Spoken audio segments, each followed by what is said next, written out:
in order to break the habit of people pleasing. Now, if we don't make space for our own personal growth, our own processing, then we can't be there for others. We also can't show and represent that to others either. Now, for me, when I had come back from Europe with my two little ones at the time, they were 2 and 6, I had a lot of work to do, a lot of catch up. I had to find a job. I had to um, complete college. I had to just take care of my kids and get them to their activities and drop them off and pick them up. I had a lot on my table. But what helped was for me to schedule schedule things out, but also make sure that I had time to myself all during the course of their growing up. Because if I got frazzled, I could take it out on them. And typically, I think I did a pretty good job of that. We all have our moments, and in the beginning, we really sometimes we don't know our limits, but we will learn them. And part of learning those limits is um, kind of embracing our own moments of vulnerability. So when I knew if I would go to bed and at night after studying, after my kids were in bed, I knew if my body felt really, just really tense in my stomach, I knew, okay, I really needed to make sure that I had more time for myself so I could hear what was going on and just deal with the time, the limited time that I had to help them out and myself. And I knew if I didn't take that time to listen to myself, whether I was happy or feeling very weak, that I would somehow bring that back to my children. And that was something that I didn't escape uh, from the country I was in, come back to the US to show them opportunities in America, to ruin it all by just burning myself out. I wanted them to see what life could be like and the opportunities. So I had to really show them how to balance and pretty much be both mother and father to them. And so what I learned were just little techniques as the years went by. Some of those techniques I learned from other mothers, some I learned spiritually. Um, those are good examples for me to be thoughtful and prayerful and turn inward to listen. So it would help me just emotionally balance things out. And some of the things that I learned, I just wanted to share with you, was when I had to make time to study, I would let them know, okay, mom needs time to study. Typically when they went to bed, so they would have to go to bed. So I'd make sure I set times for them that 8 o'clock they'd have to be in bed. You could read if you can't sleep, but I need my time to study. I would study until maybe 11 o'clock at night.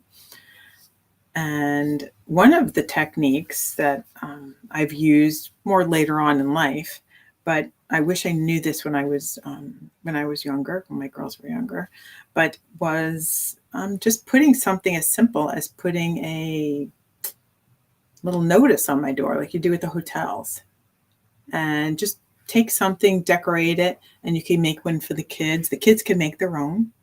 And this I put on my door when I am here with you, or when I'm just writing. Sometimes when I write my blogs or work on a book, that's what I do. I make sure I post it and I let other people know. Now, once I post it, another technique, sometimes what I'll do is physically, what I'll do sometimes is I will see this little brush here. It's one of the things, you can see it. So it's very good for your skin. It actually takes off the old cells off you, but it helps you feel like you're just getting rid of dead thoughts and weight. It's physical, it's mental, and emotional. To feel like you've shedded some things that were weary on you. Another thing I do when I take time to spend in my thoughts emotionally and be prepared is, and to clear the air, is sometimes I will, I haven't fixed this camera so good, it moves with me. I haven't fixed it, haven't repaired it, but hey, it follows me, so it works. Is I'll put up some incense. And actually what I'll do is I've learned to, you could, I think this has a white sage mix. And so I will light it and I'll go in each one of the corners and I'll clear I feel that any negativity is around. I just want to make sure there's nothing in the space that I am creating in.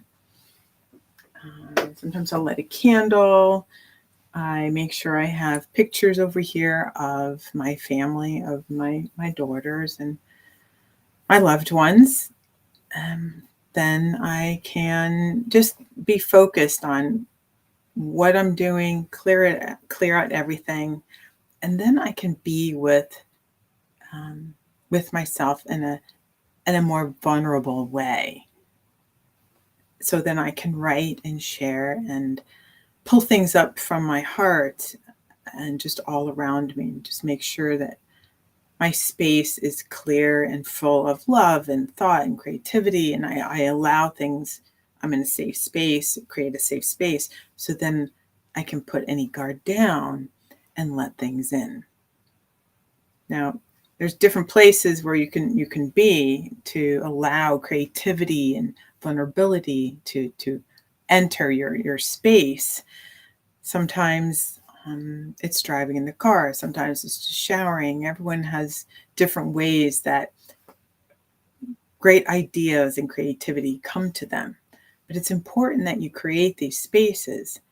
Now, I've heard of one mother, she didn't have a room to do it in, a little small room. This is just a small room. But what they would do actually is they would turn a desk towards a wall and hang something on the back of a chair and let the children know, I need my space right now. And when her chair is turned the other way, she would put something on the back of her chair. They knew, leave mom alone. And she would have something on a board in front of her. So then she would put calming things that she could focus on and would kind of move her mind from the children to just what's in front of her. So you can always create something, some kind of space. And one of the best ways is to be outside in nature, and that doesn't cost a penny. So when the kids are maybe at school or sleeping, or taking a nap or something, you could just go outside, and that's an easy one. Go for a walk.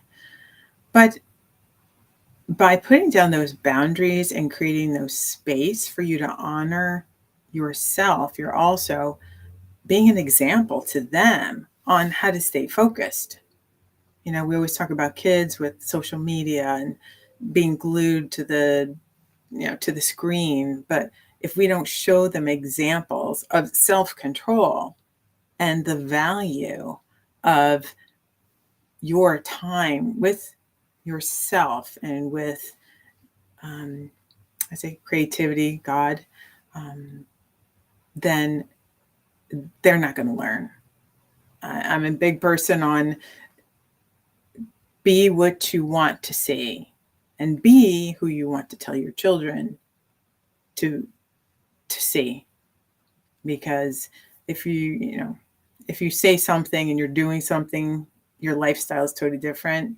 It's really just, I will say I'm copping out if I do something different than what I'm saying to them. So I take that pretty seriously. But it's important to identify personal spaces. It's important to recognize those spaces and let others communicate with others around you, so they are aware that this is a window of time that you need so you can show up and be the best you. And sometimes people they're not going to want it. They want their schedule. But, it was funny, even during COVID, I have to say, my older daughter was the little small ones. She had a schedule up on that wall. And so the children knew. I think one was preschool and one was like kindergarten, and during COVID, but she had a schedule up on the wall. She said, okay, this is time for play. This is time for activities that geared towards writing or math or coding. And this is rest and fun time. She made sure they had lots of that. And they fared very well. But of course, she was able to be there for at home for the kids. But she knew the power of making sure you honor the space and time to do what you need to do, the tasks that you need. Last week we talked about masks and tasks. So she understood how your tasks have to align with your values, and the masks, how you need to find a space to make sure emotionally you put those masks down and make that time to honor yourself. So I just wanted to make sure that we talked about that, because that's a very important part of boundaries and building your strength in order to dismantle the power of people pleasing. This week was also, I put up a poll about vulnerability. So if you didn't get the chance to chime in on that, please do, because I'd love your feedback on that. And vulnerability is a thing that actually is a strength. I know we hear so much from Brene Brown and everyone about vulnerability, but it's very important that we create space to be with ourselves, put the mask down, and listen, process, because when we do that, we make space to evolve ourselves. No matter where we are in our journey is valuable. So honor that process of yourself and your change and your changes in life and your learning in life. It's actually reminds me of last week. I help out with my youngest grandbaby, and my younger daughter had said just how she sees things so differently as a mom now, and how everything has changed.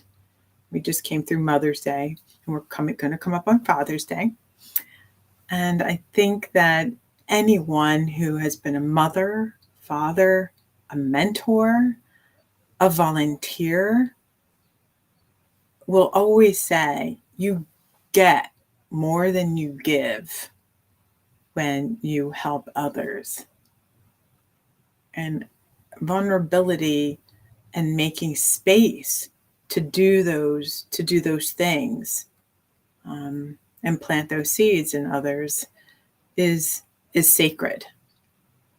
That what you give to others, your emotional attention and energy, is the best gift you could give to anyone. And I know that when my children were smaller, they would say, oh, sorry, but I was kind of mean mom, because I was a little stricter. Even though I was a single mom, I was a bit stricter, and I didn't work to give them everything. I worked to give them what they needed.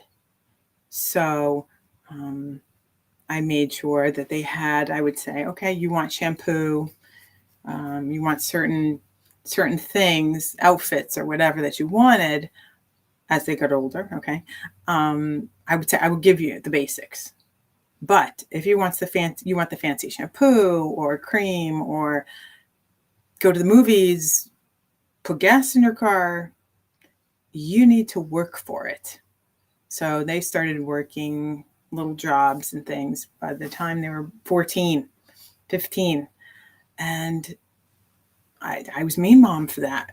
But whether I had the resources or not, I wanted to give them the gift and the power to honor who they were, what their capabilities were, and give them an opportunity for the space to grow and their tenacity and courage. And they did. So now as young women and mothers themselves, they feel very empowered as young women. So I just leave you with, please, I'm just encouraging you to honor your emotional and physical power and space in order to do the tasks and create the world and the life that you want for yourself as well as for others. Next week, I will talk a little bit more about enabling others, like I just shared with you, enabling others to find their own courage and power to be more self-sufficient. So I just wanted to put that in there. And so go create your own space. The weekend's coming up. So take a look around your house and see what little corner can you create just for yourself to ponder, to create, and to just get more connected with yourself. Maybe outside or just go for a walk. And I will see you next week. Thank you. Peace out.